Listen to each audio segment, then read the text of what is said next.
All right, councilors, mayor, we'll I'd like to call the committee of the whole meeting to order. Please rise for the pledge. I pledge allegiance to the flag of the United States of America and to the republic for which it stands, one nation, under God, indivisible, with liberty and justice for all. Would the clerk please call the roll? Councillor Olson. Here. Councillor Van Sickle. Councillor Bender. Here. Councillor Sweeney. Here. Councillor Fennessy. Here. Councillor Elm. Here. Councillor Ludwig. Here. Councillor Sutherland. Here. Councillor Kern. Here. And Councillor Dahlbeck. Councilors, we just have the one item on the agenda today, and if there's no opposition, I think it'd probably be best to have Ed Henschel and Lisa Bergerson from the RW Management Group give their presentation first, and then we can open it up for some dialogue from the councilors if there's any department heads that want to weigh in or have any questions. All right, the floor is yours.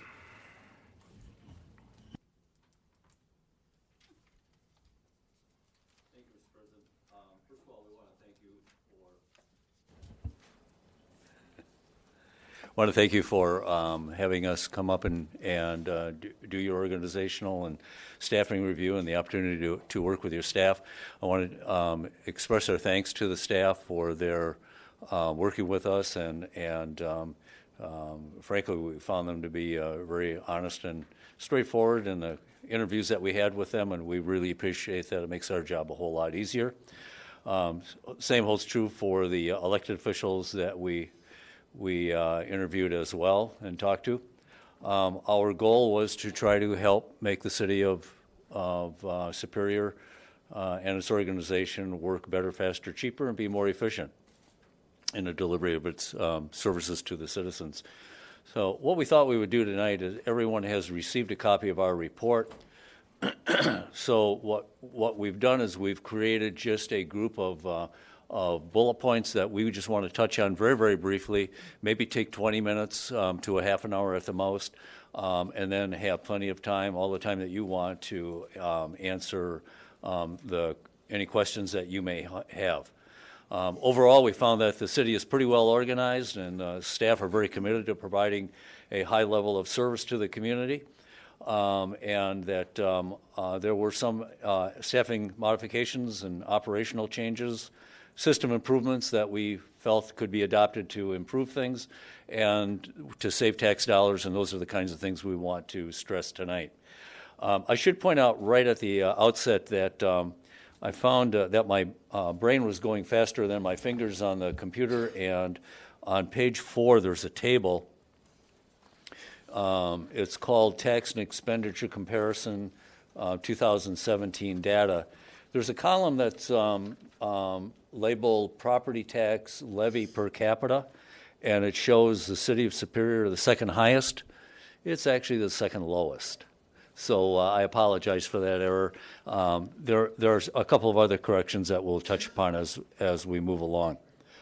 The areas where staffing can be modified, operations changes made, we're going to go through those in a bullet point fashion. And I'm sure that in the original proposal that we submitted, you all have seen our bios, so I'm not going to go through our backgrounds because we want to spend time on you and your community. So Lisa and I are going to kind of take turns over the various areas that we focused on. And so Lisa's going to start out and hit the first few points. Just by way of background, so that you know why we're kind of tag teaming this, is because of the scope of the project and the time frame that that we agreed this project would be completed. Ed and I did divide things up, and so how we reported and the specific subject matters that we're addressing respectively today were based on the fact that we were the information gatherers for the most part relative to the points that we're going to talk about today. So just so you know that was the protocol. And a fair amount of the information that we're providing was based in large part on interviews that we conducted with many different staff members. We interviewed every department head, and we interviewed a number of different staff members. in departments where, after talking to the department heads, we felt there may be some need or what's the word I'm looking for, a good sense of digging deeper into a specific department. And so we did not interview every employee, but we interviewed those in key areas that we thought would lead to some suggestions. So the first, how we'll do this is just in a bullet point fashion, and then we can dig deeper depending on how staff and elected officials have questions. Our first recommendation was to start with a strategic plan, and we thought that would be a good starting point for the first part of 2020. And the reason being is that in the communities where both Ed and I have worked and who have been clients of ours, when they have a strategic plan, those strategic plans tend to act as the rudder for the entire organization so that the executive staff team and the elected officials have a big picture view of what is happening in the community and where the goals and objectives are moving forward, so that you don't look back, 10, 20 years from now and wonder kind of where did we get off course. And it just helps to act as the rudder when it's done appropriately. And then it can be used in our second recommendation is to have regular executive department head staff meetings. Our recommendation is twice a month on a regular set schedule. And the department heads, almost universally in our interviews, liked having the department head meetings, and they received many, many different benefits from them. So staff meetings directed with a strategic plan can lead to a lot of efficiencies throughout the organization on an ongoing basis. So the idea is never to have somebody like us have to come back and do the deep digging, because the staff themselves and are staying on top of those kinds of things. So moving into the individual departments, we found with the chief of staff position, starting there, that position should be retitled and the job description revised to accurately reflect the duties of the position. And then there were some functions that from the proposed marketing position that was proposed by the mayor, we felt the chief of staff could take on some of those duties. And then, true marketing type of PR things, you could use a consultant or a marketing firm who specializes in those kinds of things to help you do the design and the plan, if that's something that the council is interested in. Next was in the assessor's office. We had a couple of suggestions coming out of there. One is that there's two support level positions, and really we don't take any of this lightly when we, two things about this. When we recommend that a position can be eliminated, we never do it lightly. We always make sure that we have the data that we need. And we never are basing those decisions on the persons in those positions. We take faces, names, backgrounds, history, whatever, out of the equation, and we just look at the roles. And based on what we've seen in documents and interviews, and in this particular case, we believe that there is not a need for two administrative staff members in the assessor's department. And that will be even more so or more true when the appropriate technology is put in place that allows the building inspection and the assessing market drive to talk to each other as they should be talking to each other. And that will eliminate a lot of the excess kind of busy work in the staff assistant position. So even without that, however, that position it can be eliminated at this particular point in time. I think that's all I have. The next department that we took a look at was the city attorney's office. City attorney's office we found to be a very, very busy office with a relatively heavy workload. And so, one of the things we discovered when we were interviewing the planning director that the planning department outsources its legal work. And my experience in the cities that I've either worked with or consulted with, very often we find those cities, the prosecution of ordinance and citation violations is often outsourced to a lower level, less expensive personnel. Here it is handled by the city attorney himself. So our suggestion is to outsource that portion of it and bring the planning legal work in-house. And there's a couple of things that we think that would benefit from that. The biggest being not only could it save the city money over time, but even more importantly, we think that it would provide the city attorney a greater involvement in planning community development options and operations and functions that would allow it to bring better and stronger recommendations to the city council when legal issues come up over planning resources. So we think that, for example, as we identified in our report, the outsourced cost for planning legal services ranges from about $34,000 in 2016 to about $53,000 in 2018. That's a pretty significant amount of outsourced legal expenses. Okay, next we had some suggestions around the customer service function. The building is just really laid out very awkwardly, and I say that as, as a visitor coming in off the parking lot, as our report indicates. Even today, we walked in and we're to the stairs, and I'm like, "Where's that directory again?" And we walked right by it. So what happens with that, and the reason we made it a subject, is that we talked to a lot of the customer service staff on the second floor. And that being the two counters, that's where people usually end up. And a lot of times, in fact, I think the planning, finance counter, the staff there said daily, they have people that they are redirecting either up to the third floor or over to a county floor or a county building or a county office. And they felt that they spent a lot of time doing that. And I believe the clerk staff shared that. Maybe theirs isn't daily, but it's very frequent. So some suggestions in our report focused on that directory that you have is awesome, but for whatever reason, you just don't see it. So repositioning that was one thought to help people find their, and the idea is to cut down on staff time spent redirecting your guests and visitors to the building.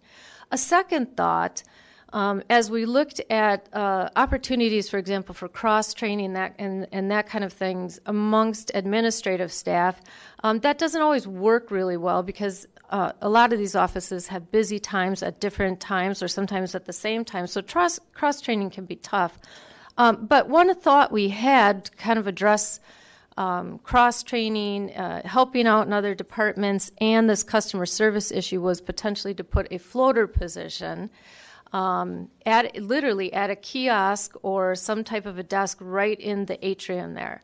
And I don't think we put this in the report, but afterwards we were talking about it, Ed and I were talking about it, and that really is something that could be shared with the county because your staff is spending a lot of time redirecting county visitors and maybe even vice versa. So it might be something to have a great conversation around with them.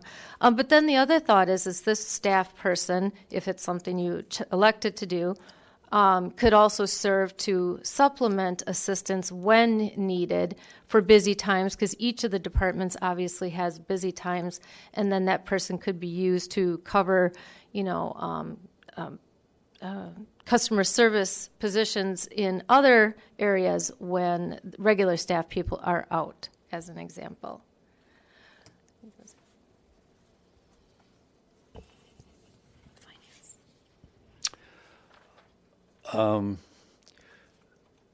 we made significant recommendations with regard to the finance department. And let me just kind of go through those. First of all, we compared the staffing in the finance department with the workload based upon the size of your budget, the number of employees citywide, the payroll function that the department is responsible for. And frankly, our recommendation is that there could be some efficiencies obtained by combining the positions of finance director and assistant finance director into a single position. The other thing that we noted was that the city has a outside contractor that serves as an internal auditor. I'll be honest with you, this is the first city I've seen of this size that has any kind of internal audit function. I will tell you that in the cities where I was city administrator, and the last one that I was administrator at had a population of 75,000 people, our finance department did not have an internal auditor. The functions that the internal auditor identified to me when I interviewed him were things that I would have expected my finance director to conduct on his or her own. So we did recommend the elimination of the internal audit function. I think that is about a $40,000 a year plus or minus activity going on here in the city.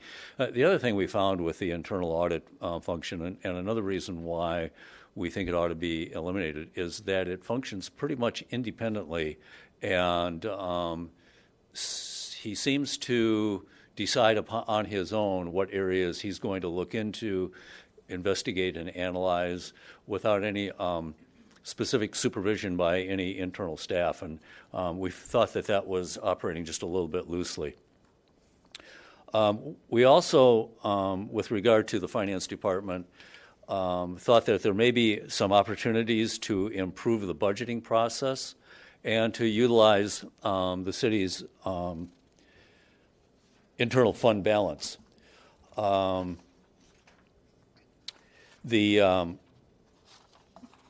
While we did not review the city's budgeting process, we did note that from year to year, your fund balance has grown significantly. That's not a bad thing. You want to have a healthy fund balance. If you talk to most auditors, they will tell you that a fund balance in the range of 15 to 25% of your general fund operations is an adequate fund balance, a rainy day fund, if you will. The city's fund balance is, I think it's in the neighborhood of about 44%.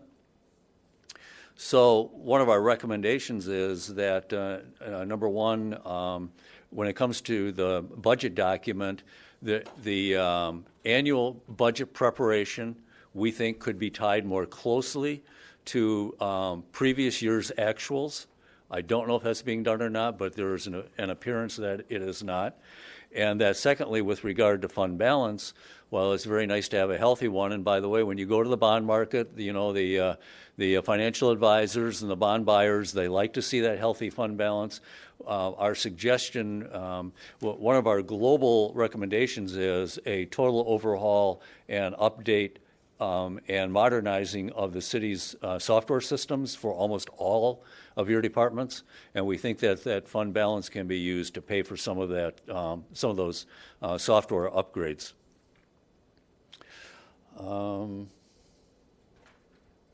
Yeah, so I think that was the finance department. Okay, human resources was next.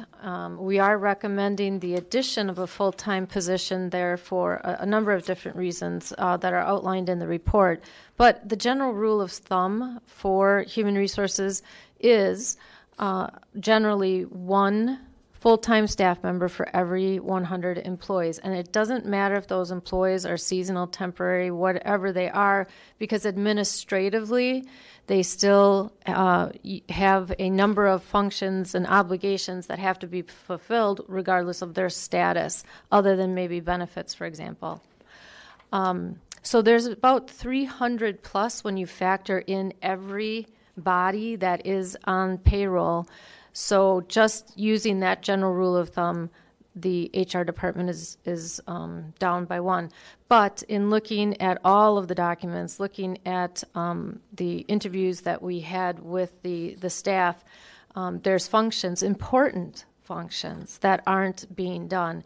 And one I would highlight is when the Human Resources Director is freed of the administrative burden that comes with, processing payroll and benefits and all of those other things, and truly can take a more strategic, big picture role in the organization, again, working with elected officials, working with the mayor, if you have a city administrator at some point, they work closely hand in hand to be looking for the type of workload balances and staff efficiencies that you asked us to do. That can be done on an ongoing basis. Cross-training as another example, just some of those higher level functions that would make the staff more efficient and more cost effective. You wouldn't end up adding staff needlessly because everyone would have a better handle and picture on balancing the workload and that kind of thing. The other benefit in adding staff at this particular point in time is for succession planning, which is something that's very important. You have 2 long-term HR staff members, and getting an HR assistant in at this point would allow you to bring somebody in with the credentials to be groomed to take over and to preserve as much of that institutional knowledge as possible, which in the human resources function is definitely very important. A couple of other things that I wanted to mention was the safety position. There's a safety director, coordinator, who's currently embedded in ESD, and that's very unusual, very unusual. I don't think we found one other organization that has a safety person dedicated to just one department or part of the organization. And by job description, your human resources director has the assigned oversight for safety in the city. And so to us, it made a lot of sense to bring that person, the safety coordinator, out of ESD, have that person report to the HR director. And one of the things that they should be working on together is making sure that all of the safety obligations are being done throughout the city together.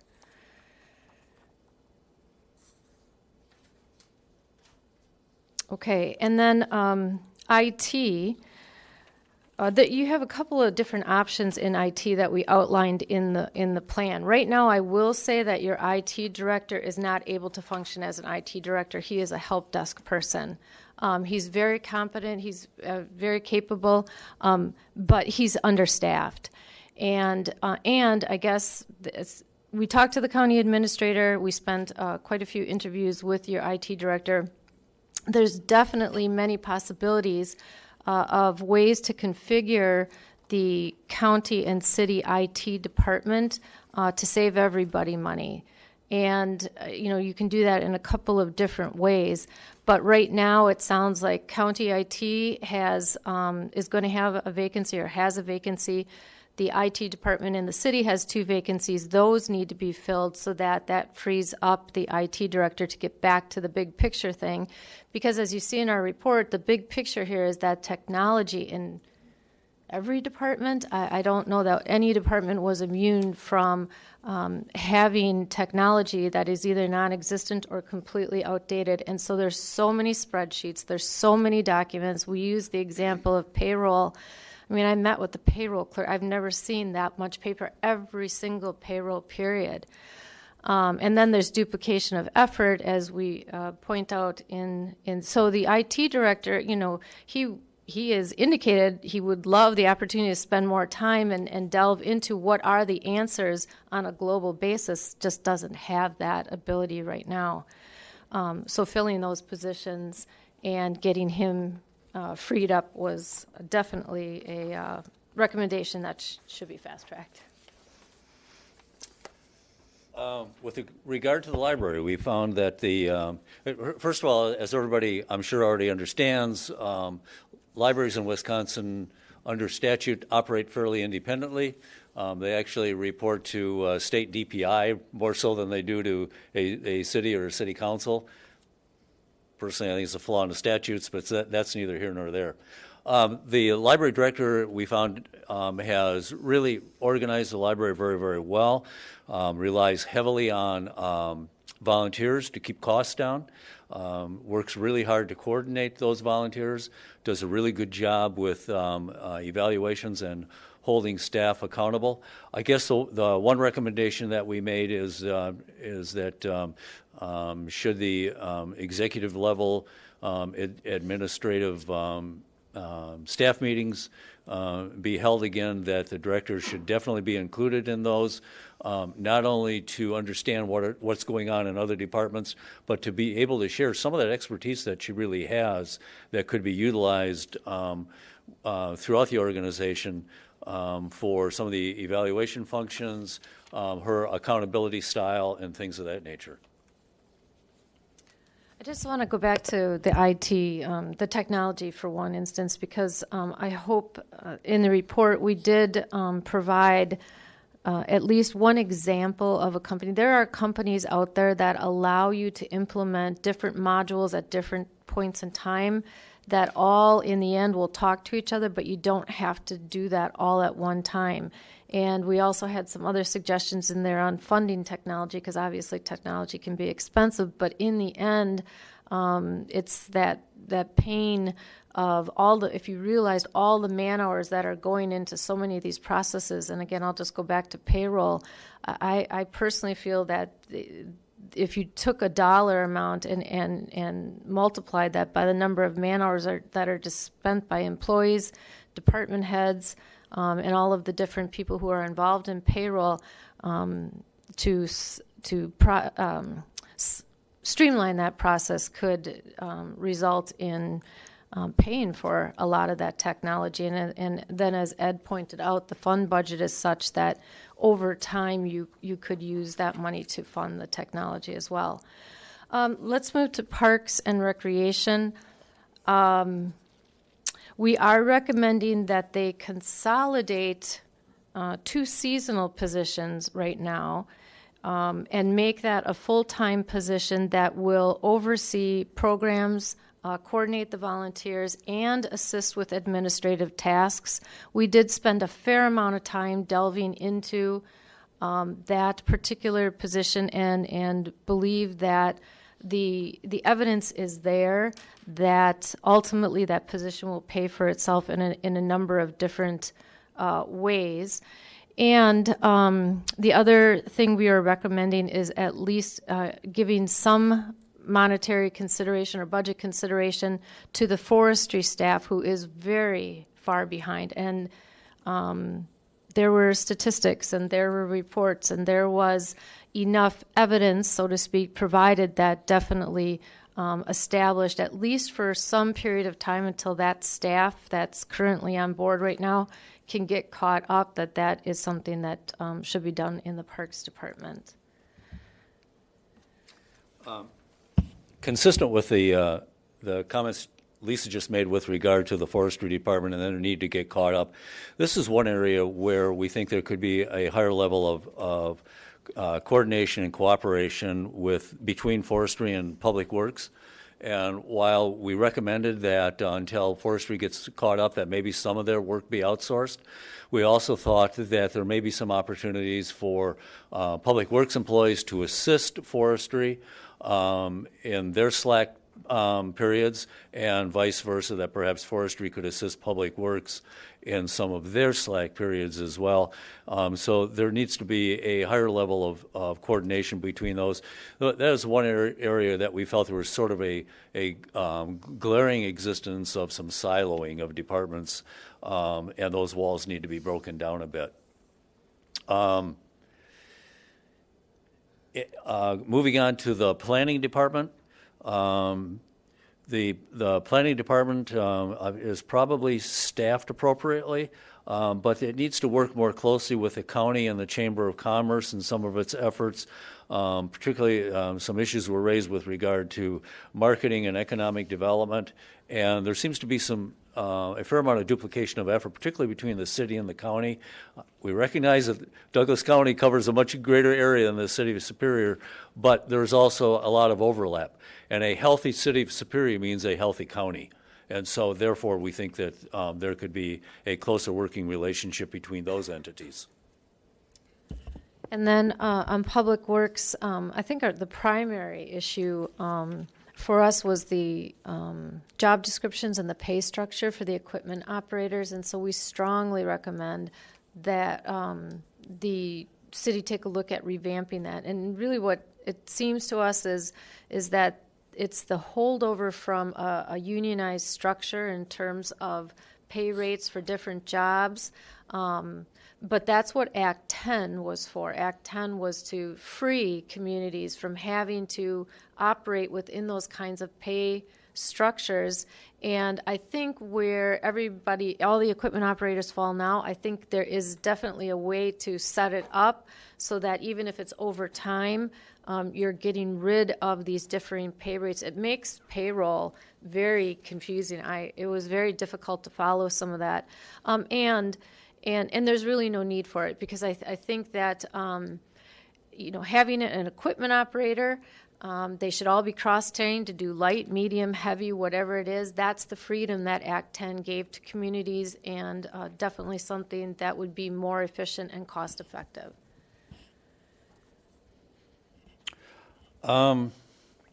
ESD, several years ago, the city hired a consultant to do an evaluation of just that department, and we were provided that report. And frankly, you guys hired a good company, because we were very, very pleased with the content of that report and the recommendations that it made. So our follow-up to that is that ESD should continue to focus on that previous report and implement those recommendations. In addition to which, we do think that there is currently a vacancy in the position of electrician, and that position should be filled as soon as possible. The city is currently spending a lot of money on outsourced electrical work that probably could be brought in-house and save the city some tax dollars. And at the same sense, there's a position of, help me, hang on a second. Oh, the asset management. Oh, there's an asset manager and an asset management technician. We looked at the workload of that particular function and could not be convinced that the workload justified two positions in that particular agency, that the technician's workload was probably insufficient to justify a full-time position there. We'll come back to that one in a second, okay? Hang on. And then everybody is aware that the city operates a landfill, and that landfill is going to be closing in about 4 or 5 years, 2025, I believe. And we know that some planning has begun to address that eventual closing. We think that probably a little bit more attention needs to be given to that issue earlier on rather than waiting later on. One of the cautions that I will throw out to you, and I've experienced this firsthand in closing some departments of my own, and that is that when employees become aware that they may be losing their job, the first thing they're going to do is start looking for another job. So the employees you have right now may not be here in 2025 to help you close out that landfill. So you really need to do some planning on how you might want to address that transition now rather than later on. Building inspection, do you want to talk on that? Was eliminating the permit tech? Yes. Job. You want me to do that? Yeah. Okay, fine. So in the building inspection department, we also found that there was a building inspection tech position. And again, we looked at the workload of that particular position and did not see a workload that justified that as a full-time position. I guess just, hang on a second. So whenever we do these reports, do organizational studies, just globally, there are always departments that are pleased with our report, and there are always departments that are unhappy with our report. I guess I always typify it this way, and that is that when you have staff, the workload always expands to the staff. It's not the other way around. Our job is to make the staff meet the workload. And so for those departments that maybe are unhappy with some of our recommendations, they may want to bear that in mind. The last recommendation that we wanted to touch on was that with regard to the management of the city overall, we are aware of the fact that several years ago the city had a referendum on a city manager form of government and that referendum failed. We do not recommend that you have a city manager. We do, however, recommend that you consider creating a city administrator position. Most people don't know the difference. City manager position is a statutorily defined position. It's called Chapter 64. By way of full disclosure, I used to be executive director of the Wisconsin City Management Association. And I've made lots of presentations on this to City Council. Never once have I recommended the adoption of Chapter 64 City Manager. It is a poorly drafted statute. It puts way too much authority in one position. It eliminates the mayor. I think that's inappropriate in any city in Wisconsin, and no city in Wisconsin has adopted a Chapter 64 City Manager since the 1960s. That's how bad that statute is. However, in recent years, many, many cities have adopted the city administrator form of government. The difference being that city councils can define that position. The statutes give it the flexibility to create the position the way it desires, and we strongly believe that the complexity of the business of government has grown to the extent where the city superior at this point would probably benefit from having a professional administrator coordinating all the departments, breaking down the silos, implementing the recommendations that we have made tonight, and perhaps uncovering many, many more that we did not have the time or the ability to delve deep enough into. So creating the city administrator position was our final recommendation. In conclusion, I guess before we throw it open for questions, we believe that if the city were to implement every single one of the recommendations that we have in our report, that would result in a savings of about $350,000 to the city. So we think that there are plenty of opportunities for the city going forward. I also want to, I forgot about one other thing I need to point out, because this is really important for you all.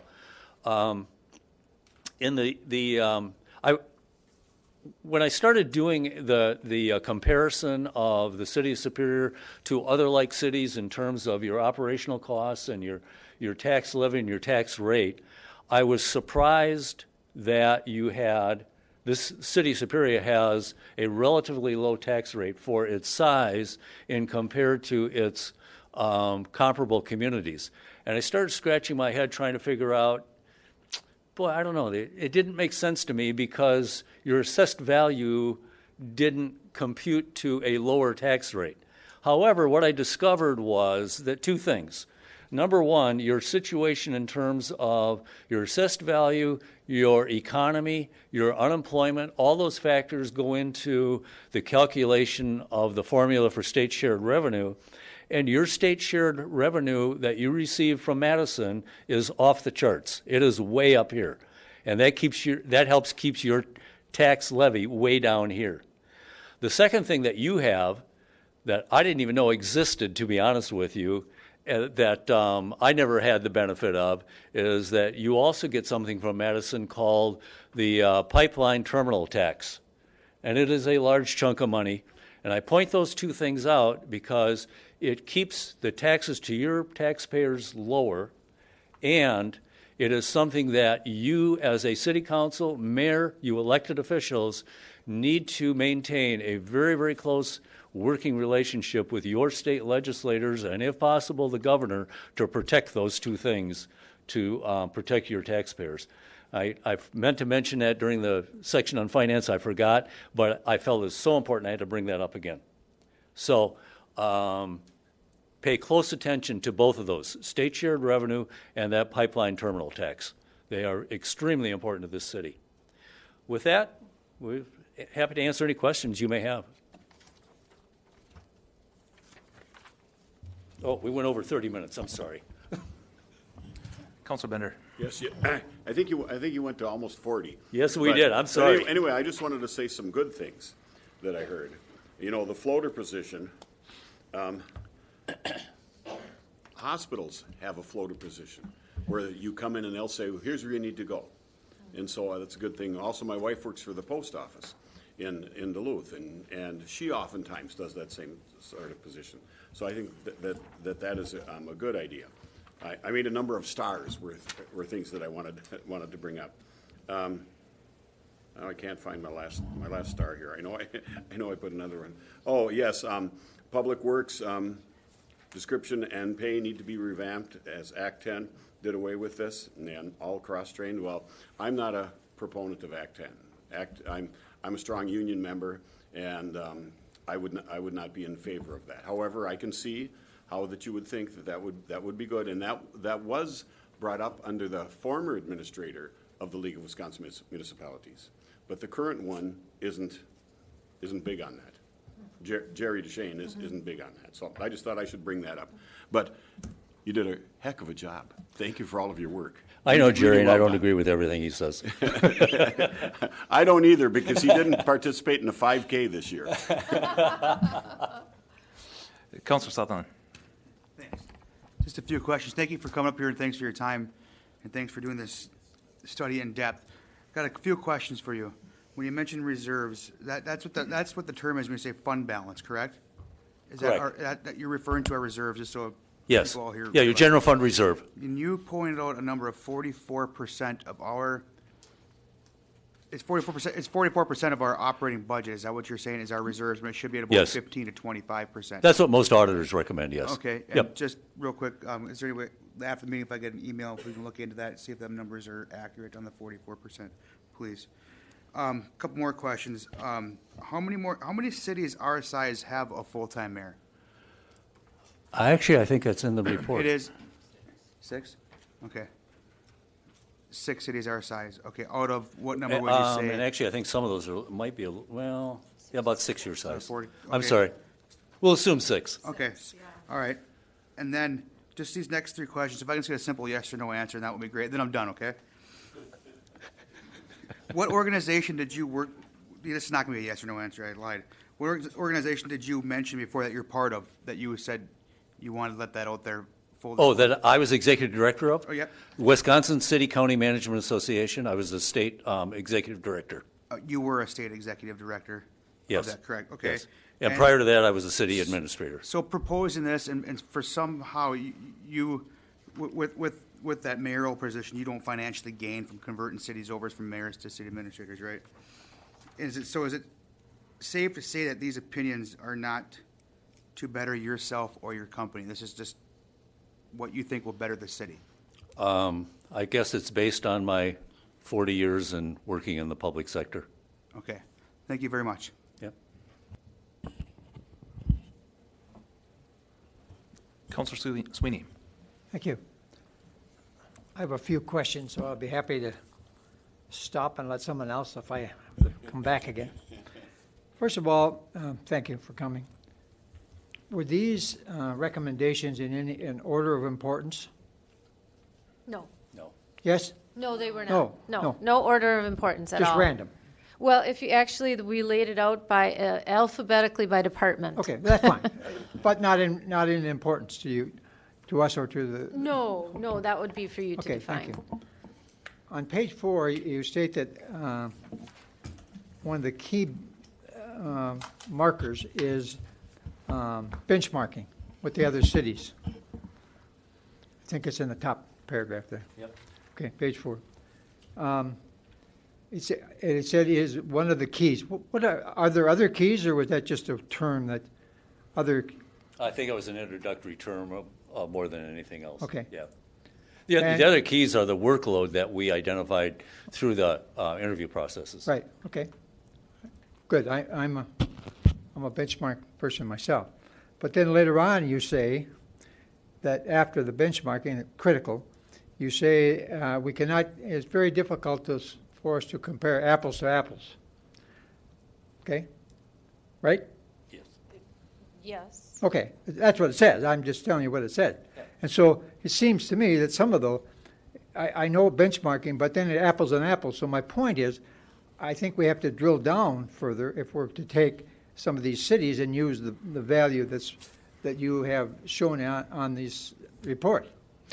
But take a look at the first part where the first key municipal, where you're looking at municipal expenditure comparisons, that's that section. The second section, the apples to apples, is the staffing and technology comparison. And the reason that was stated differently there is because we did not, you'll see all the missing blanks I that did see these that. communities did not give the same amount of information.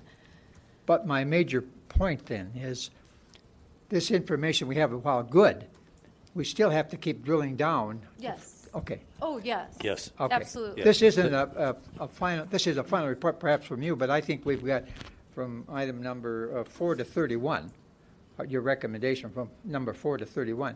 We have to do some more work ourselves to find out. Oh, yes. Because some of these have consequences that we maybe don't know about. And I appreciate you coming in, looking at that and telling us just on the face of it. But there's other things, there's historic, there's reasons for what we do, and so we have to work on these. That's why I was asking if it's critical that we go, if this was in any order, but Right. it is not, okay? And to validate that point, somewhere in here, I think maybe under the city administrator section, we point that out, that there's no way we can come in here Right. to, We understand that. And that, the city administrator, in conjunction with the human resources director, that working with elected officials, that's where you get to that drill down. Of those cities you gave us that were our benchmarks, could you, would it be possible for you to pick 5 of those cities that are more like Superior than not? You don't have to do it now, but is that possible? I think so. I'm sorry? I think so, yeah. Okay, thank you. I would be interested in that. And if we can go to page 28, which is your revenue or your savings and our cost increased and decreases, page 28. I have a little difficulty following that for the varying reasons. It's my page 28. I don't know if it's yours. It's this physical impact. Yep. Go ahead. Okay. And so you've got where we would add expenses and where we would save expenses. Okay. And my question, a couple of them, is this on an annualized basis? Yes. Okay. This assumes that if you implemented all of our recommendations, that would be the total savings. Some of them would be ongoing, some of them are one time. Okay? So no, it's not total amount year after year Okay. after year after year. That's what okay. So when you, but somebody added all these together.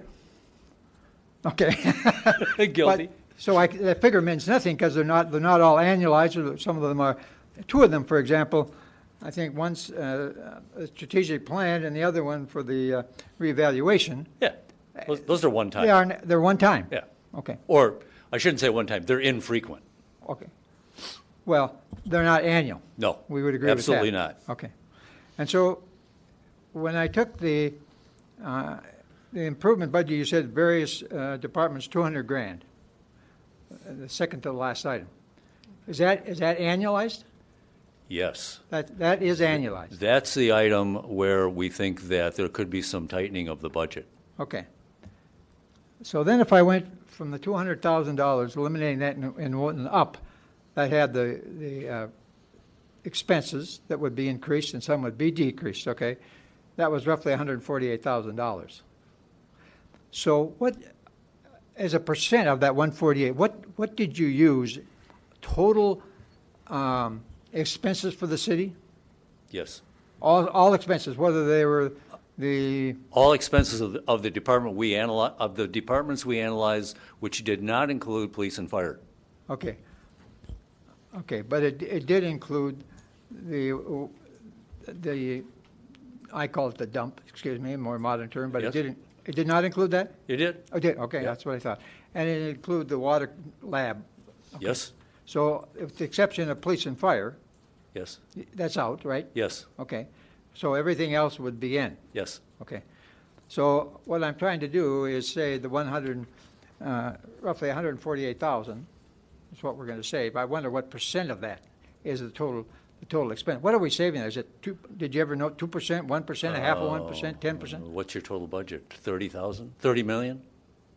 Well, So, that's my question. Yeah. It can be larger than that. So, yeah. okay. But you've answered my question. Okay. So it's three. So the net physical impact is 348, but it isn't annualized. Not at all. Okay. No. Okay. All right. Okay. So then I have one more question. And then I'll stop. Were there any, when you looked through this, were there any major items that you saw that stuck out to you that could be, should be worked on? In other words, did you look at salaries and wages at all? I noticed where you had the new administrator, I don't remember the figure, but it was 100 and something, I think. Okay, you must have come up with that figure because you know that must be the going rate for administrator. Correct. Is that fair to say? That's fair to say. Okay. So then, other wages within the city, did you look at those at all? Yeah, yes, we did.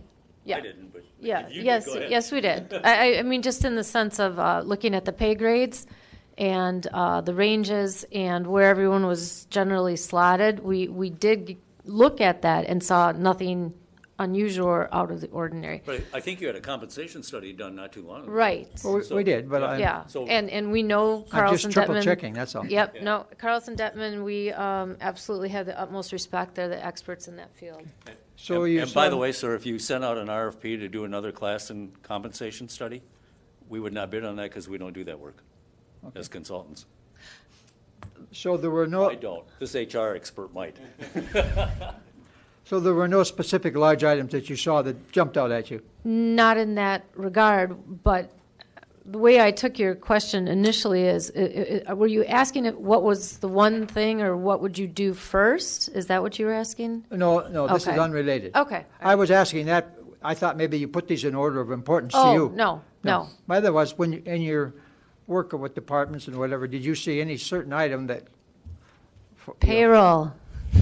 Oh, Payroll. If I were to start with anything here, that payroll would be the thank you. first That's in what timekeeping. That's, I have interest in, okay. Yeah. Improving the payroll system, you Oh, speak. yeah. Okay. Timekeeping and payroll. All right.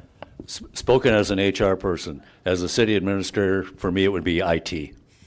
Okay, Well, they're kind of related. thank you. I'll get off it.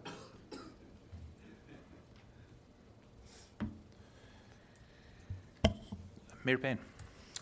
Ed and Lisa, first, thank you, Mr. Chairman.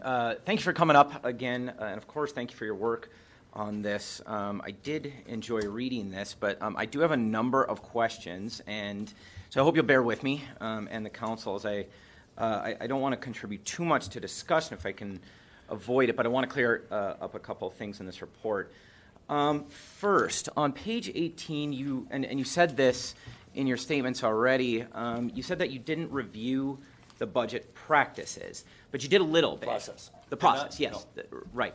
But you did look at budget data from 2017 as a way of forming that recommendation. Yeah, I think I looked at your 16, 17, 18, 16, 17, 18 audits. Right, and your recommendation is that we update for, by reviewing at least 3 years of previous expenses to develop the budget. So I And just wa- revenue. Yep, so I just Yes. want to point out that for my first budget, the 2018 general fund budget and the subsequent ones, we have implemented that process. And I think we can evidence that the first year was obviously a little bumpy, but 2019, we're on track for a 96% utilization rate compared to 90% for well over a decade at least. So that should be done, and to Councilor Sweeney's point, that should clear out, we're already realizing that at least that $200,000 in annualized savings.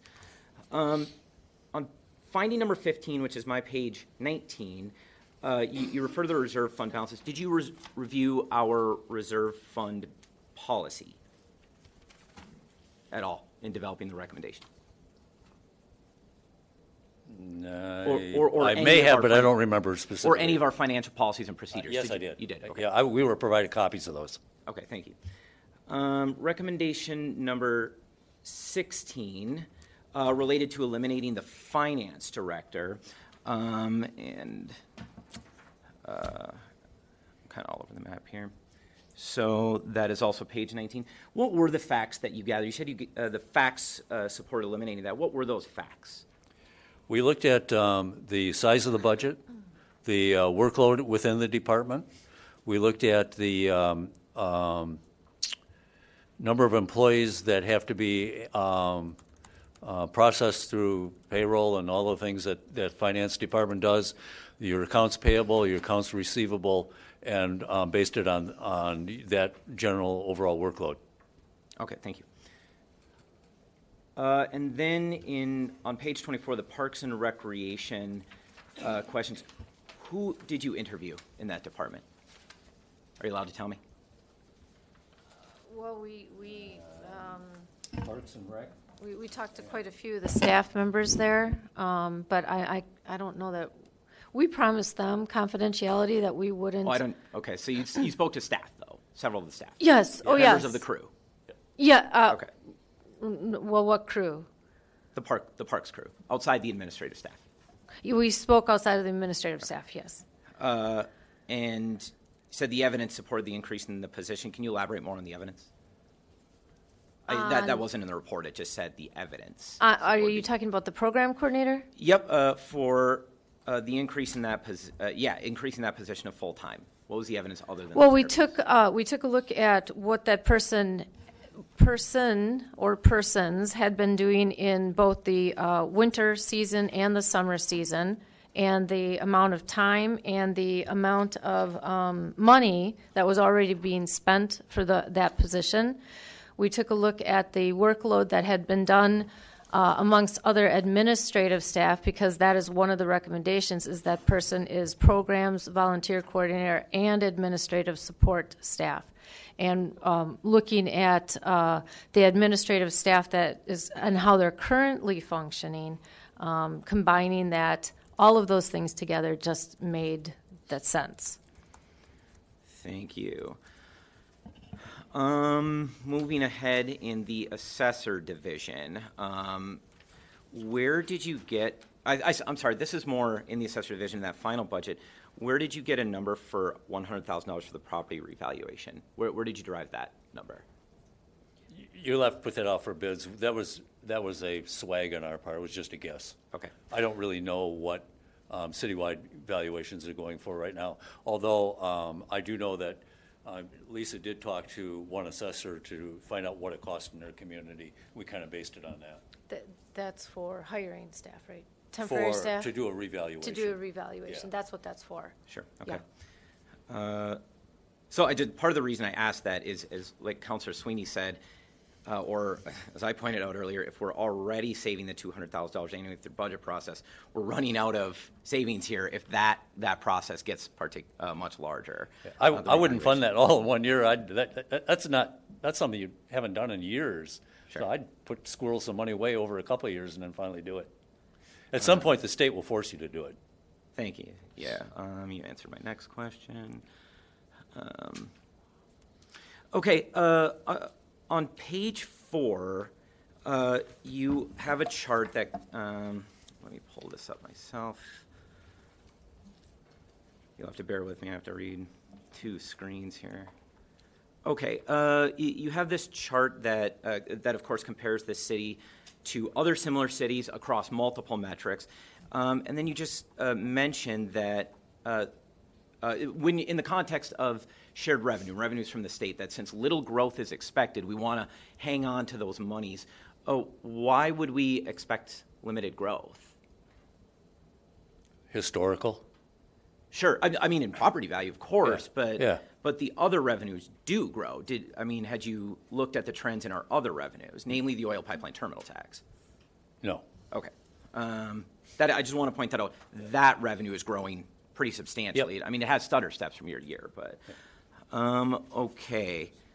And then I have a number of questions, obviously, on the form of government recommendations. I just want to be sure we're very clear. This has obviously generated a little bit of attention. It's probably our most controversial recommendation, I understand. Oh, for sure.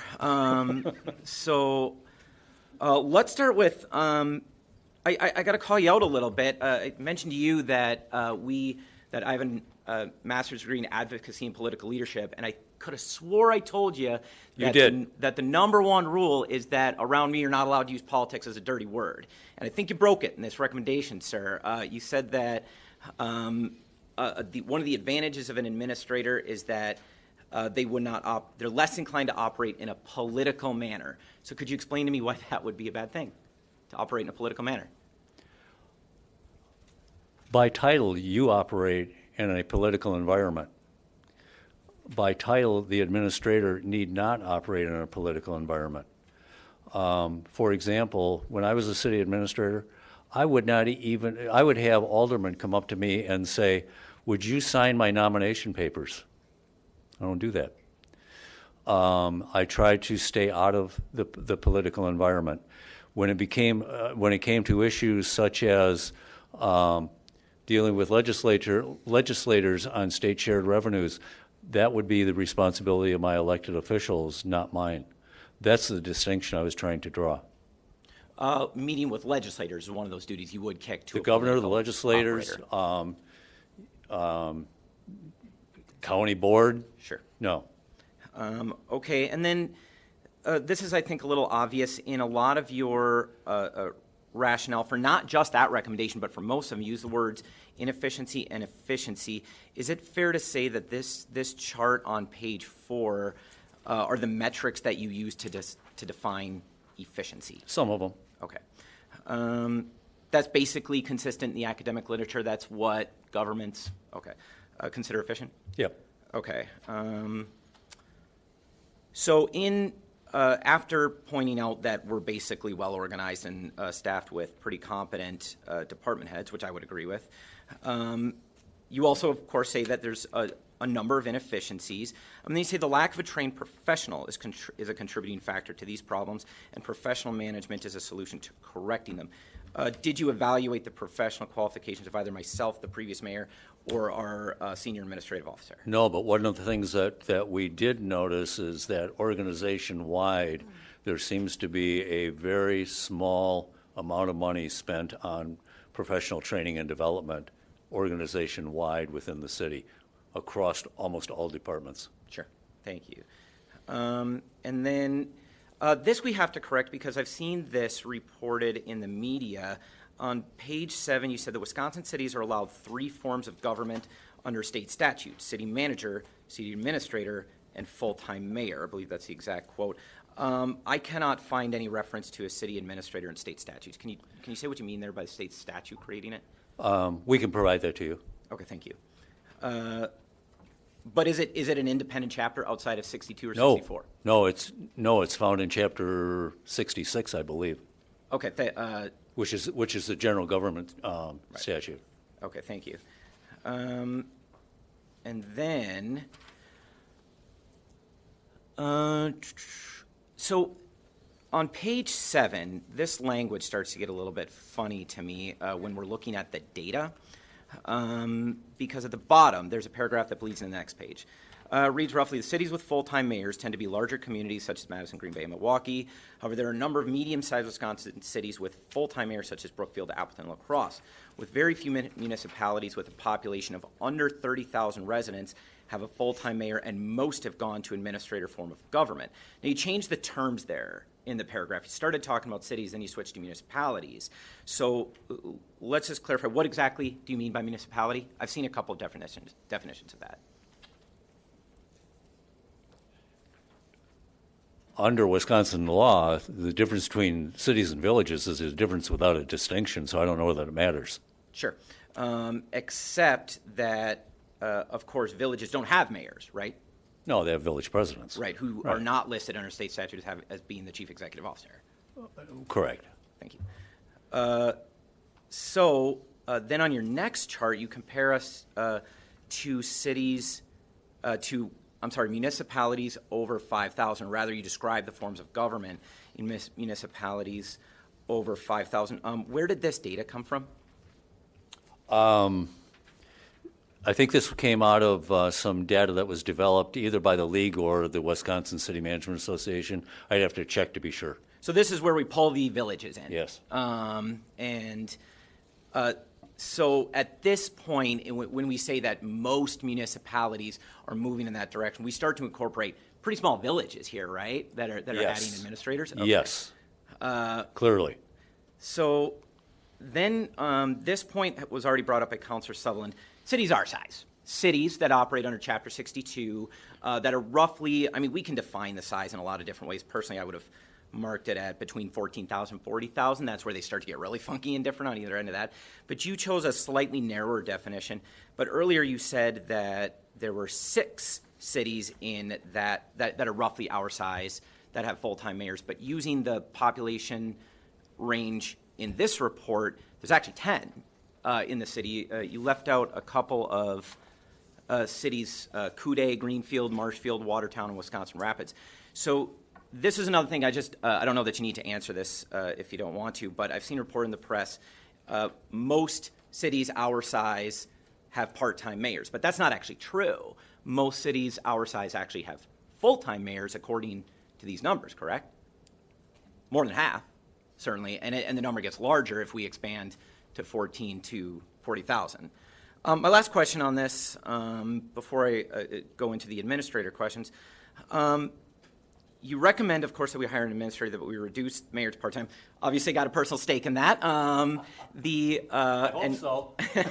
I feel like I'm qualified. I can do a couple other things if I need to. But of the cities that you studied in the last 10 years, how many have done that, moved from a full-time to a part-time?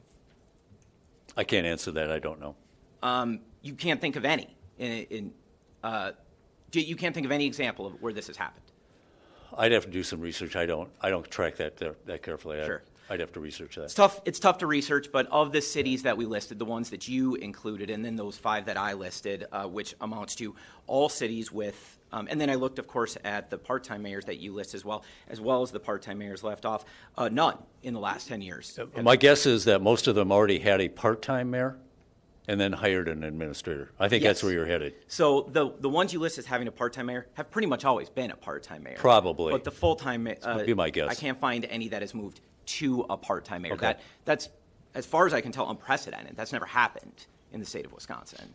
The chief executive has been reduced in that way. But of course, feel free to do that research and submit that to us.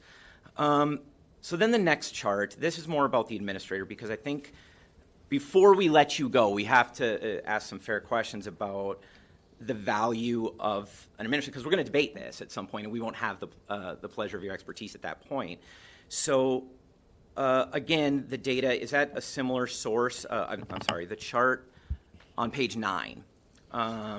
That shows the trend of municipalities in general towards administrators. That villages, cities have decided over the last 25 years or so to start hiring administrators to help with their administration of the city. Where did that data come from? The same source as the previous chart that you know of? I believe so, yes. Okay. Let's see. So this is my key question here. In the last 25 years of this data, we have looks like dozens and dozens of communities that have added administrators to their government, and you listed the reasons why they might want to add administrators, and you seem to have concurred with that. But my question is, in 25 years, how's it gone? Has it increased the efficiency of those communities? Actually, there was a study that was done about 10 years ago that demonstrated that professional management did increase the efficiency. And about 10 years ago, IBM did a nationwide study called Better, Faster, Cheaper. Mm-hmm. And if you get a hold of that, take a look at the data in that one as well.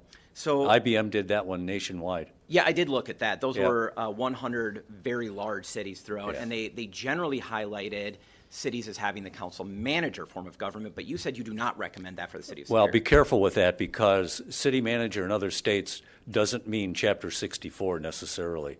Okay. But I'm not sure if this is the study you're referring to, but I found a study out of the University of Oshkosh by Drs. Carl Nollenberger and and Dr. James Simmons, professors respectively of public administration and political science. Does this sound like the study you're referring to? It was called Municipal. I know Carl, but I didn't use his study, no. Okay, because the data is very similar to what Okay. you're presenting, and it Okay. shows that same drift. And then it references, as far as they can tell, the academics, all of the academic studies that have looked at this. But their study was interesting because, of course, they looked at nationwide. So they cited the IBM report that you cite. Okay. But theirs was a study of Wisconsin, because Wisconsin is somewhat unique in this environment in that many communities do not want a council manager. So in lieu of that, they hire the administrator. Right. And so this is what these professors studied, if that led to any efficiencies. And I just want to, as my last point here, and again, you don't need to answer this, but I think it's important for the council and the media to know this. Among the hypotheses, the first is complex, so please bear with me. One hypothesis projected that the tax rate per 1,000 and the general government expenditures would be less in forms of government with a professional administrator. That's generally what you're proposing in the study, or that we'd be somehow more efficient. The results showed partial substantiation of that. The level of general government expenditures is higher in strong mayor municipalities than it is in municipalities with an administrator. But when you separate the type of administrator, it changes. Council manager forms are far more efficient in Wisconsin, but mayor forms are much more efficient by that standard than those governments that have an administrator with their mayor. And then the other hypotheses that they tested projected that overall the financial condition of the city would be stronger in forms with a professional manager or administrator. This result was much more decisive when they looked at all of this data along very similar, almost identical metrics that you use to compare us to other municipalities, and they found the exact opposite result. I'm going to read directly from the study. Hypothesis 3 projected that the financial condition of the city would be stronger in forms with a professional manager or administrator. The results of the regression showed that to be the opposite, with strong mayor forms having a stronger level of financial condition. So this data, having been studied by professional academics within Wisconsin, using Wisconsin data, all the data that you submit actually comes to a very different conclusion. You've already offered to submit some extra research to some of my questions, but right now, are you aware of anything that can contradict that with any kind of scientific or scientific data or professional literature? Not without reading Carl's study, no, I can't do that. I encourage it. It's actually a pretty good read. I'll give him a call and I'll get a copy. Yeah. Those are all of my questions. Again, thank you both for your work. All right, thanks. Councilor Sweeney. Thank you. My questions are, this question has to do specifically with the city of Superior. Did you notice in your research and talking to everyone, is Superior in an outlier status? Fill in the blank for me. I'll give you one suggestion.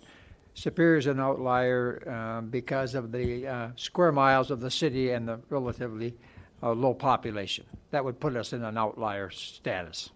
I agree. Okay.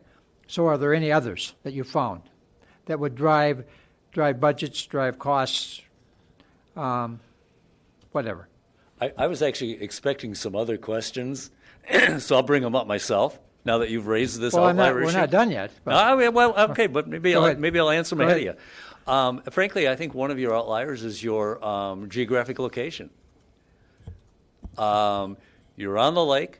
You probably, and one of the things I was expecting is being grilled about changes in the size of staffing in public works, for example.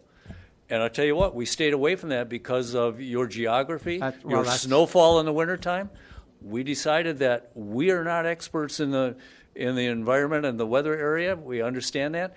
Frankly, when you look at the table of taxes and expenditures, your public works is high. We left it alone for that very purpose. That's where I'm coming from. Also, we're next to a large city, larger city than Superior. Yeah. That's not all cities have a large city next to them. Okay. All right. Plus and minuses in that area. Okay. So that's why I'm wondering: are there any other outliers that you found that were unique to Superior that may drive a different result?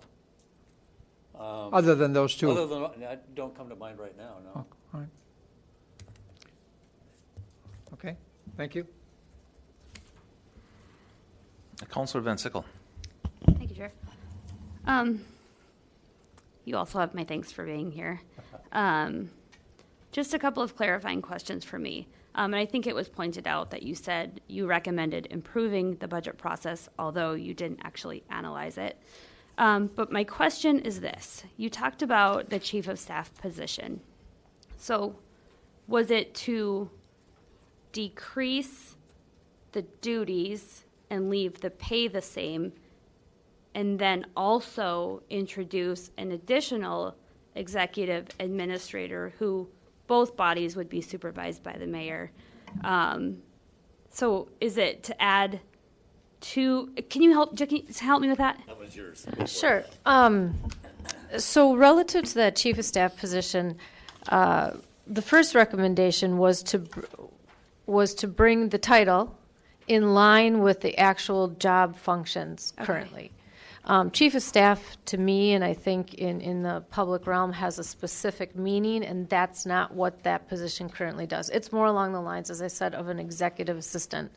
The position, as it's currently being utilized, has quite a bit of capacity to take on additional duties. One of those being, so looking at how to fill that, one of those being when we looked at the marketing coordinator position that was being proposed, a lot of that was administrative in terms of keeping up to date with the social media, maybe the websites, making sure that the message that's getting out on those platforms was consistent with what the department heads and the mayor wanted. That's something that person or that position could take on and do administratively.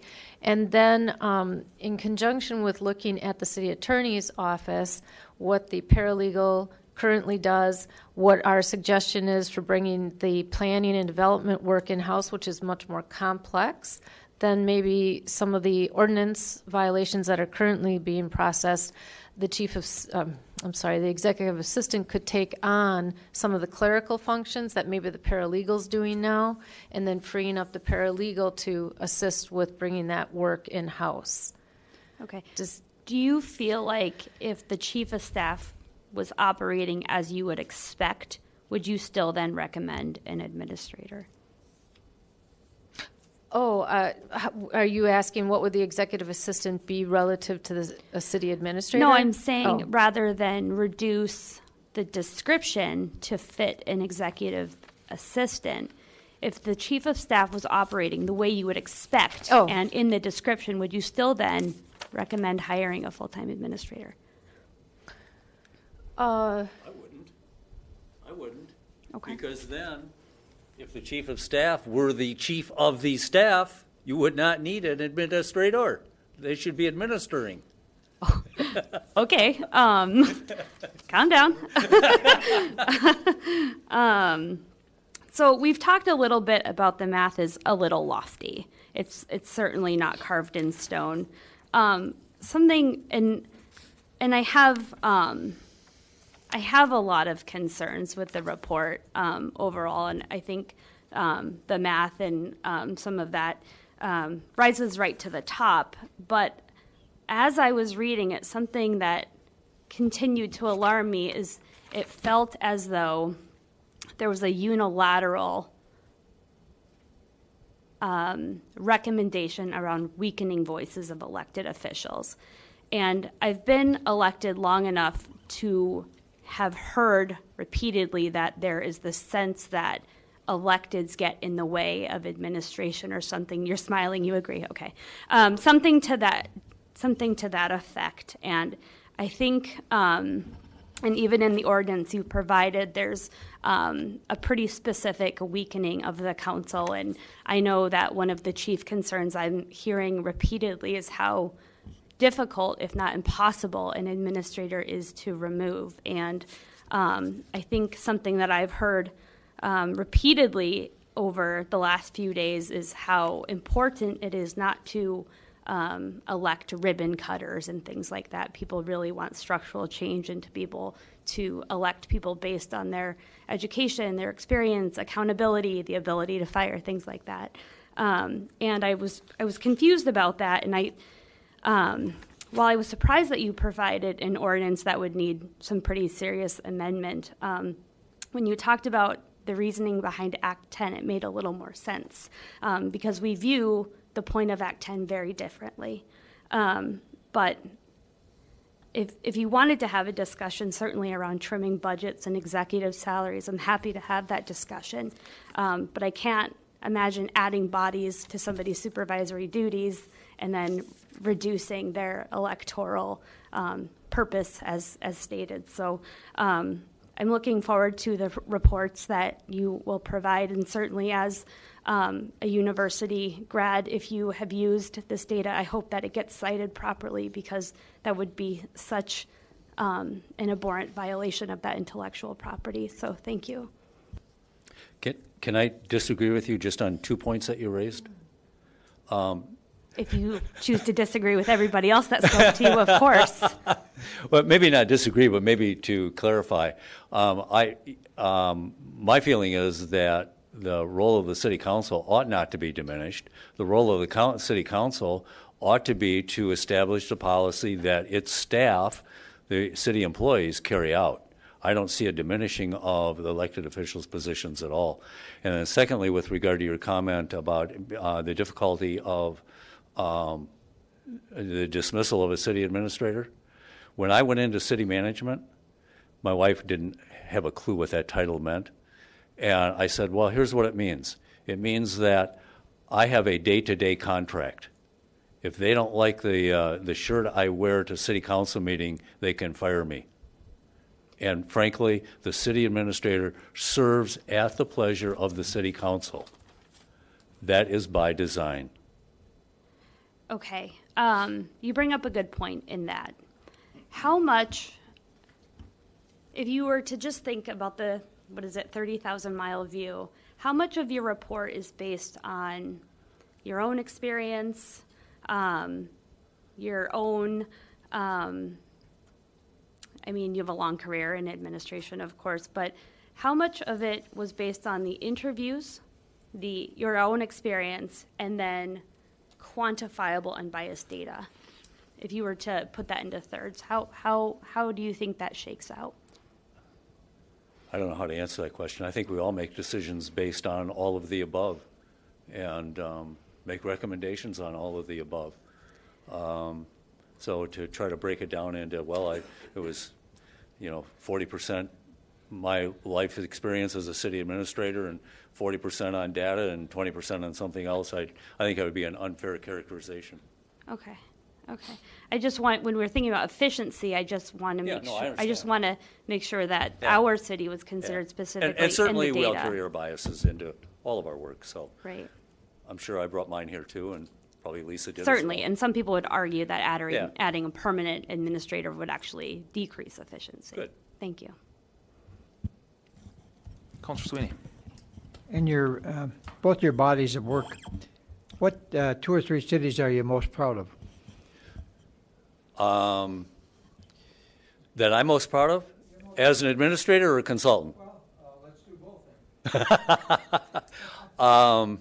I was village manager of Elm Grove for 16 years. I had a blast there, and I'm very proud of what I left behind in that one.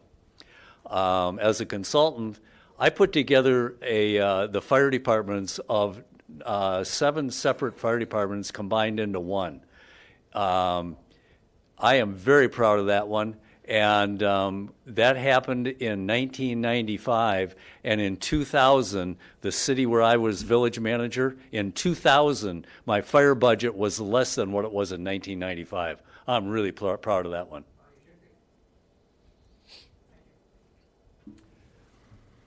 Lest you get me wrong, I also have the reputation when I was administrator as being that cheapskate. That cheapskate. Councilor Sutherland. One more thing before everyone says something else here. I can't imagine what you guys go through, given these recommendations to municipalities, villages, any forms of government. You probably get the same exact reaction that you're getting right now from this chambers, correct? Yes, sir. All right, so Absolutely. you know what you're going into. Yes, sir. So I'm not offended by anything I've no, heard tonight. and I Okay? respect it, and I don't know how you do that job, to be honest with you. However, one thing I do want to point out is that I believe the whole entire council has supported us having this study done. Whether or not we liked what we're hearing, we made this decision. So let's not get salty about it. Thank you. I do have a couple questions. Some for you guys, a couple for the department heads. I think Councilor Sweeney, hit this point on the head, where we need to take our time with this, and this isn't something that we take this and we adopt it next month. That's why I'm glad we waited until we passed the budget first and then took a look at this. I didn't want this to kind of overshadow our current budget, because this needs to take some time. This needs to, like Councilor Sweeney said, each one of these recommendations needs to be vetted in committee, talked about in great depth, because there's some pretty big recommendations.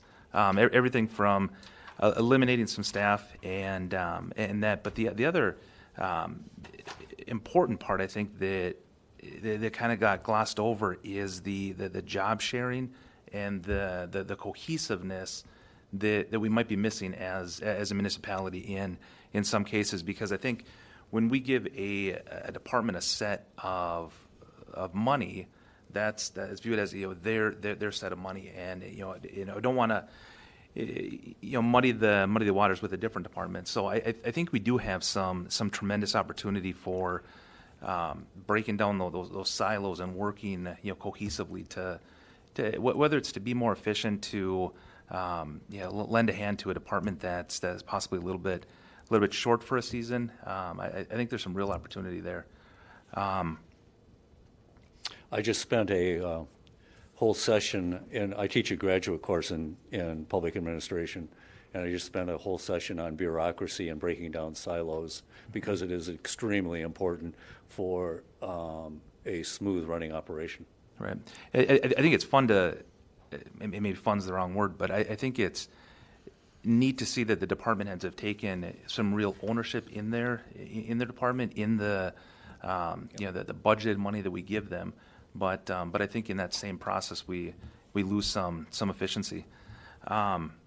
The HR position, adding that now in the draft, you gave the ratio of so many employees to so many city employees to a certain number of HR positions, and if I remember, we're at that threshold where it makes sense, right?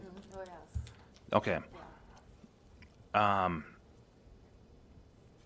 The biggest recommendation to spend money to improve the efficiency was in the software programs on many different levels. The building inspection department, the payroll, all of the different departments, which I don't disagree at all. I think we're really behind the times with what software has become in the last 5 years, and what that could do to streamline, especially in some of those areas like building inspection, where you've got the fire department that's doing some building inspections, you've got the building inspection that's doing some building inspections, and there's really no cohesiveness between that, and they're essentially doing That and the assessor, the planning department, those should Right. all be coordinated.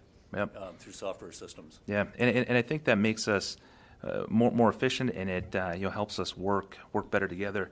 Your recommendation was to get up to speed, up to date, by using the reserves. I guess, Director Putz, do you know, can we use the reserves to catch us up to speed on software?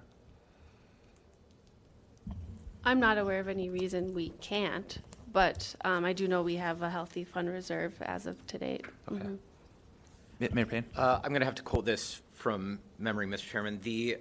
We do have a financial policy, a reserves policy on how we spend it.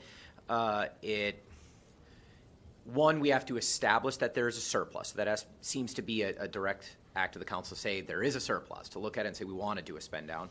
Then it must be for increasing the efficiency of the general fund. Don't quote me on that exactly, but that's the spirit of it. So if that's what it is, then software improvements, especially ones that are likely to increase the efficiency of city operations, would probably fit pretty squarely within the reserve policy. Okay, thank you. The other question I had for you guys recommended adding one more staff for forestry. I guess Director Kadat, is that the position the forestry position, is that a newly placed position? Is that why we're behind? I think their recommendation was to contract out some of the work to catch up. We did not recommend staff there. Okay. Yeah. Just to catch up. Just Okay. catch up. But I will say that the decision that was made in 2013 to remove all of the ash trees in-house did set somewhat of a domino effect for getting behind on just the pruning and upkeep, and at the same time simultaneously deciding that we were going to plant 400 trees a year to kind of replace the canopy. The combination of those efforts are partially what has led us to this point. Software would also help with the efficiency of operations. Okay, thank you.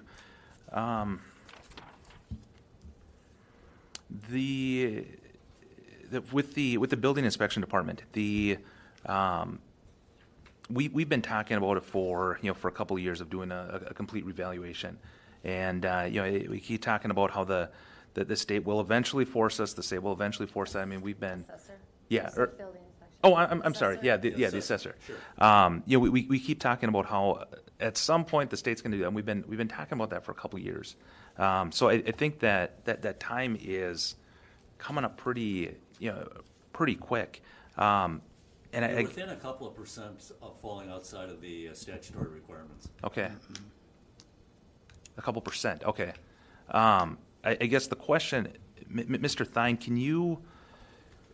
How many years do you think we have before we have to do it, or your recommendation? My recommendation was long ago to start a plan and start putting away money for a full revaluation. I've got a lot of data here. I don't want to belabor everybody because this is was kind of I think in a lot of cases when you do a global analysis, particularly in a department like ours, there were some extraordinary assumptions that were made and some hypothetical conditions that they didn't know existed. I was taken a little bit back by eliminating a staff person. You're aware of Chapter 7009 dealing with statutory property listers that the county does. Unfortunately, we have to do that ourselves. You didn't know that, wasn't reported in here. There is no way that we can get rid of our property lister position, which is actually our assessment technician, because we have to flag every sale. I've got a whole litany of what's required under this. There is no way I will tell you that we can get rid of and combine anything there. Maybe we cut some time of our other staff person, but we cannot because they're preparing. I'm just going to go through this just as public record here. We are saddled with that responsibility at the city level. We do not have the benefit of having the county review all of the sales that are happening within the city.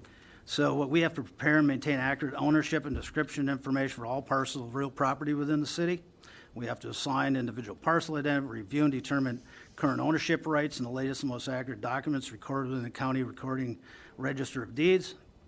Maintain current ownership, mailing, and property addresses in both our CAMA system, which is Market Drive, and I will tell you that we do not need a new software system in the assessor's office for our valuation. The Market Drive system is used in the majority of municipalities throughout throughout the state. They're the most responsive as far Sir, as. yes, I said all departments earlier. I misspoke. Okay, thank Because you. I agree Market Drive is one of the best. Okay. Unfortunately, what we do and have to do, we're terming all legal descriptions, so I'm just laying out a groundwork. There's no way we can get rid of that property because we are statutorily required to do that property listing for the city of Superior. The other biggest thing is you talk about all this software and I'm going to use a term called an enterprise system. And I've been touted as, one of the other things too, you say I have full-time staff people. I only have 4 that actually work in my department as either that and the other one is the GIS. The GIS, I will tell you, we should focus on because that is the only real enterprise system that is going to drive everything within. All departments can use it. I mean, we're getting nods here. Everybody uses it. There's only one unique identifier that identifies a piece of property, and that's in a parcel number. That is maintained within our office. We have to, every day, maintain all of those sales, make those changes, not only within our CAMA system, but within the city or within the county GCS system, because that is the driver that fuels the entire GIS system, because it's replicated every 24 and 48 hours, so everybody here can have updated data within Parks and Recs, Public Works, Planning. So I'm just saying that I was a little taken aback because I don't think that was vetted very properly in this process. Can we eliminate our part-time of the other one?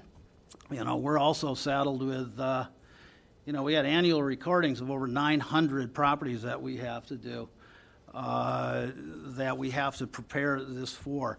We also have, a neighborhood just shy of 800 personal property accounts. Our property lister cannot do those. I mean, we have to send out those annually. I mean, I wish we would have spent a lot more time. Somebody would have asked me a lot more questions. I actually had both my gals that you interviewed write down the specific items that were discussed. I think we missed the boat. I think there were a lot of things that people don't understand what has to happen in the assessor's office. Going on to the revaluation, you specifically said something which really set my trigger. That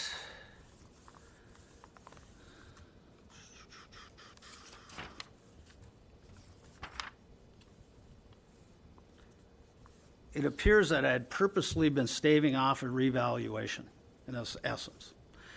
I will tell you that we have never been, and like I say, you're preaching to the choir here. I've been saying for years that we need to set aside funds for a full revaluation. And when you said $100,000 for a full revaluation, in your little paragraph in the definition of revaluation, when you look at the required assessment types, that is a full inspection of interior, exterior of all properties, all on-site inspections, measure all buildings, all primary buildings, take all photos. Back in 1981, this cost $350,000 to do, and after that, it was near $500,000 every time we did a revaluation. I have a list here of every year since 1980 of every time we've done a revaluation, the assessment ratios that have come out. We did a revaluation in 2005.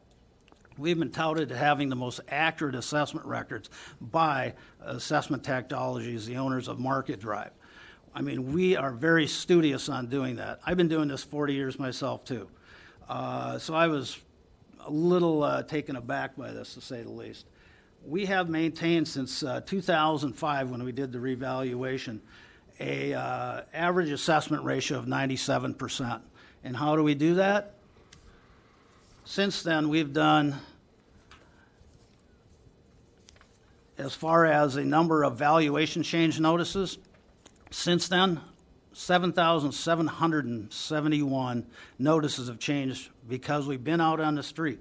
We're inspecting properties. We're doing this. We're maintaining an accuracy, like I say, even this year, 95.66 when you've got a valuation rate that has started to. And you're talking about this time frame about how long it's been since we did a revaluation. We did the last revaluation in 2005. Result of that was because of from 2000 to 2005, our market rate went up 63.8%. It put us out of compliance. We have been in compliance since 2005. What happened from 2007 to 2013? We had a recession. stabilize market values. We are still maintaining our assessment ratio. We are in compliance with all factors, coefficients, diversion, conformity. We're all of that. So I was a little taken back that you said I've been delaying this. We've been working our tails off to maintain an equitable, because that's our whole role, is to maintain equity across assessments. Because the assessor's division in its defining of property values is essentially a financial throttle of the community. We want everybody stepping on at the same rate, and that we've been able to do. I have all kinds of data here.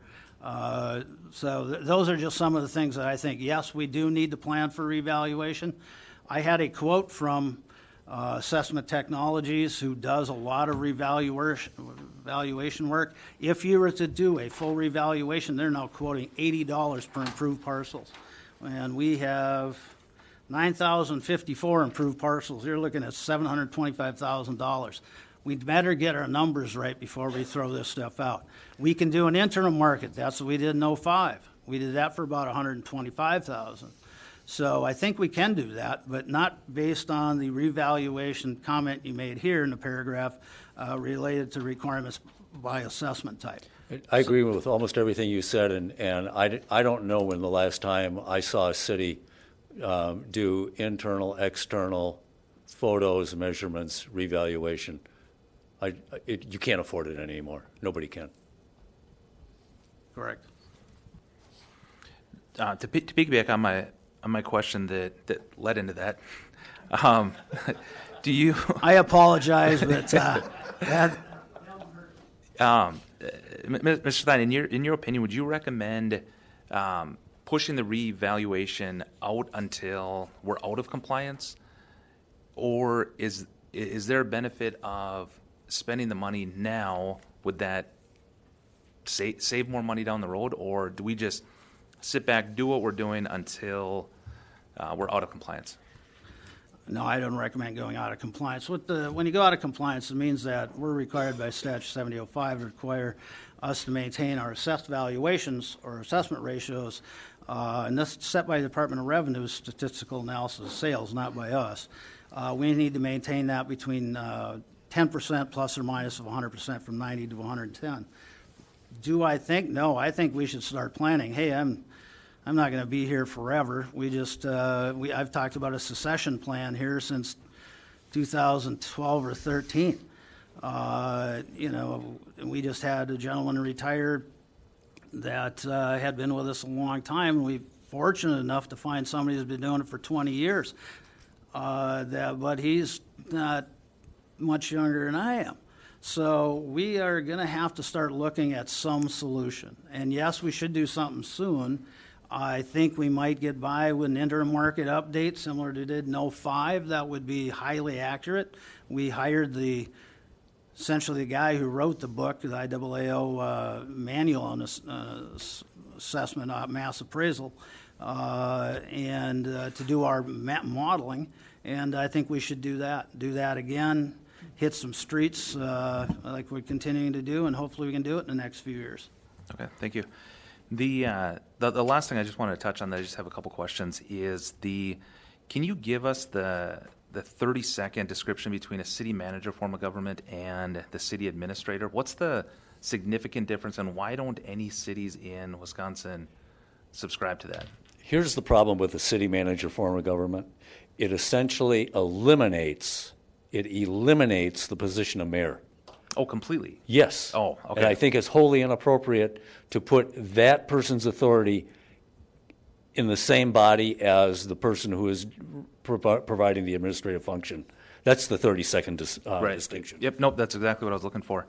And then with that recommendation, your obvious background in city administration, when you do these studies, do you always recommend that the city administrator form of government? Probably. Okay. Yeah. I can think of one city with a full-time mayor that I would never recommend that, because I know the mayor so well. He's been mayor for so long, and he does such a phenomenal job. I know that city, I would not recommend it. Okay. Any further questions, comments?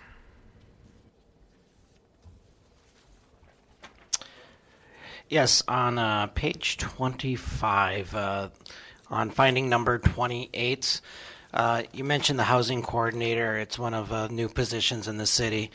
You mentioned how it's an ill-defined job description on the areas of responsibility, as well as it being susceptible to political influence. And I was wondering if you could elaborate on that a little bit. Do I have to? I'm only kidding. So we looked when we looked at what that position was doing in relation to what the job description seemed to want it to do.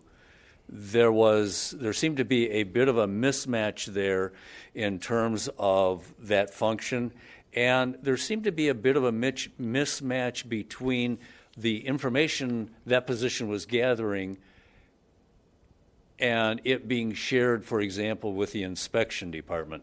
That was probably the greater area. I think that the comment about political influence probably does not belong in the report. Okay, thanks. Any other questions, comments? Councilor Kern. Just got one question related towards the city attorney. On those numbers from 2016, 17, and 18, would those numbers be reflected towards certain lawsuits and different litigation that we're in? What drove those numbers, or is that separate? It's separate. Yeah, I read those numbers as being directly linked to planning and development Yeah, work. yeah. They have nothing to do with the citations. Farms out.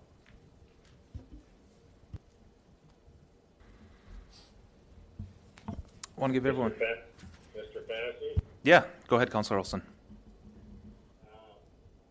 of all, this is pretty intriguing, sitting here in a hotel room in Chicago trying to follow everybody in the room, and can't even imagine the facial expressions and everything that's going on. But I think for the people that have done the study, we got into positions because of past decisions that we made. The landfill is one issue that we ran out of space, and we ran into the DNR telling us we couldn't do something there. So now we have to make changes to that.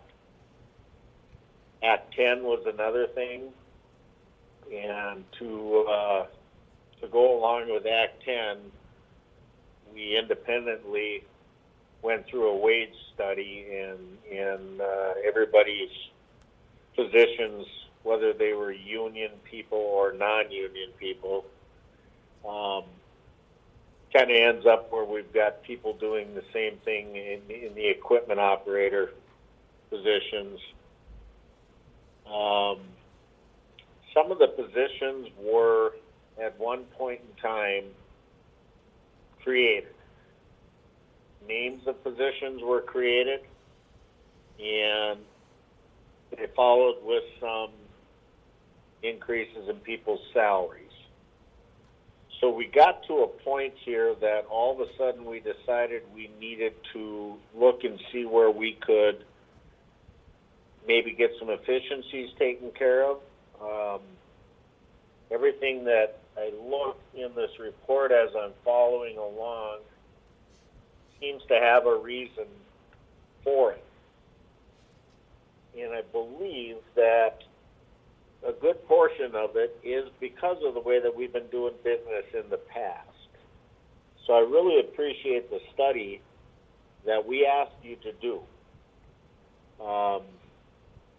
My question, and the only question I've got, because I'm not going to sit here this far away and try and figure out what my opinion on any of this stuff is, but one question for you folks that did this study. When you went through the study, we still have a mission statement. I'm trying to scroll back up to where we are. Does the results of this study meet our mission statement better with your findings? Does that make any sense at all? Oh, I'm sorry. So I'm looking at page 6 of the report. Can he hear me? Yes, Yes. he can. Okay. Just looking at page 6 of the report, and this was actually just taken off the website, and I thought it was an excellent mission, goals, objectives, and that's why we put it in as an excellent starting point to what would be the strategic plan, and that the strategic plan would be built out from there. What? Did you want to say something else? Okay.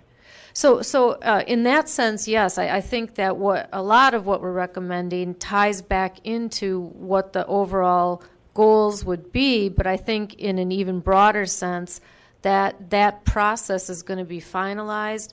The deep drill into what needs to get done, I think all comes back to that strategic planning process. That's exactly what you would do in a strategic plan.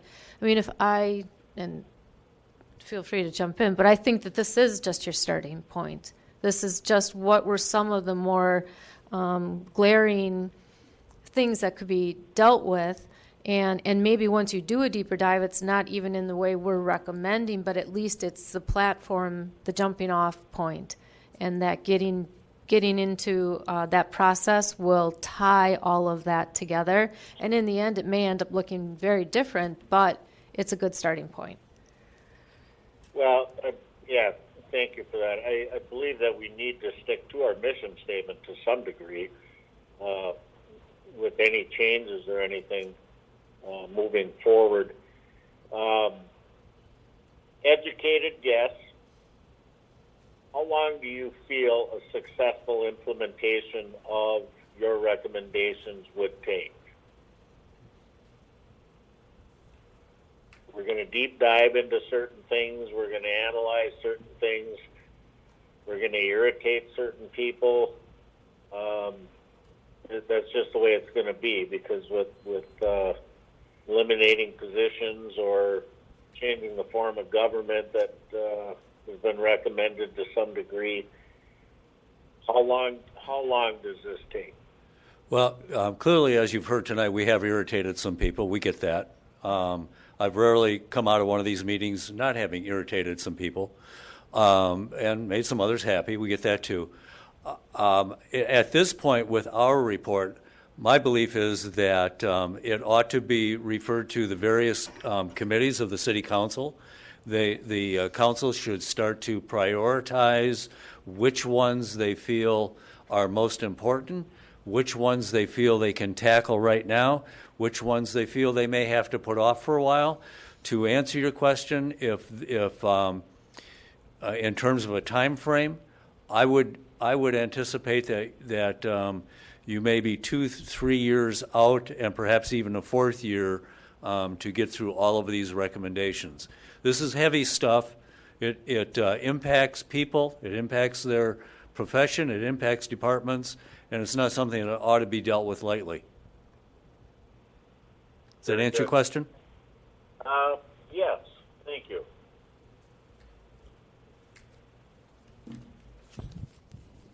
Did you have any other questions, Councilor Olson? No, I don't. Thanks. Okay, thanks. Mayor Payne, you had your light on. Yeah. Yes, I was going to suggest something similar to what Mr. Henschel just said.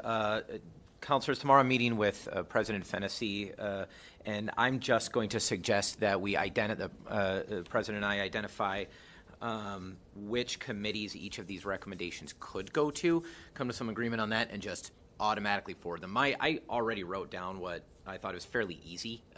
Most of these are rather direct. The only some of them may need more than one committee, and then to me, the first step in that process, just further discussion.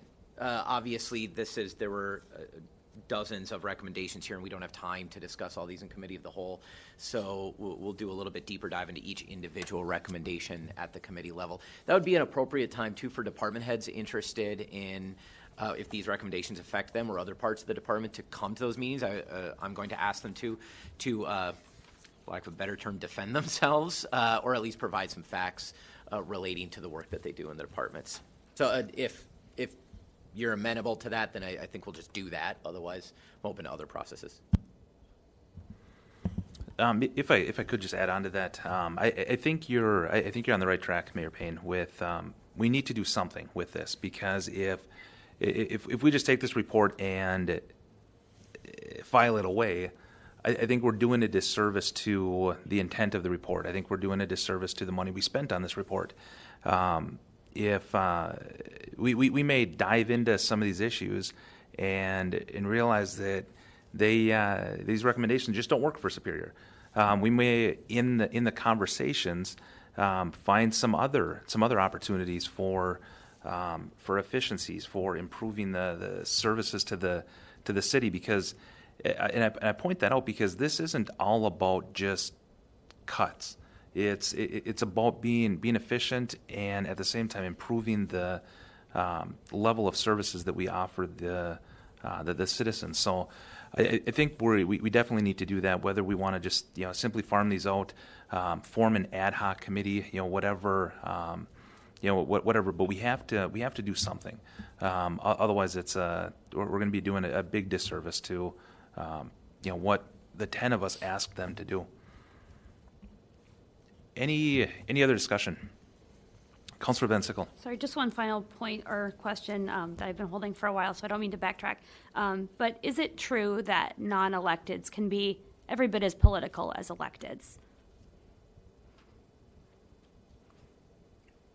I'm sorry, could you say that again? Is it true that non-elected people can be every bit as political as elected officials? Well, I'm sure they can, yeah.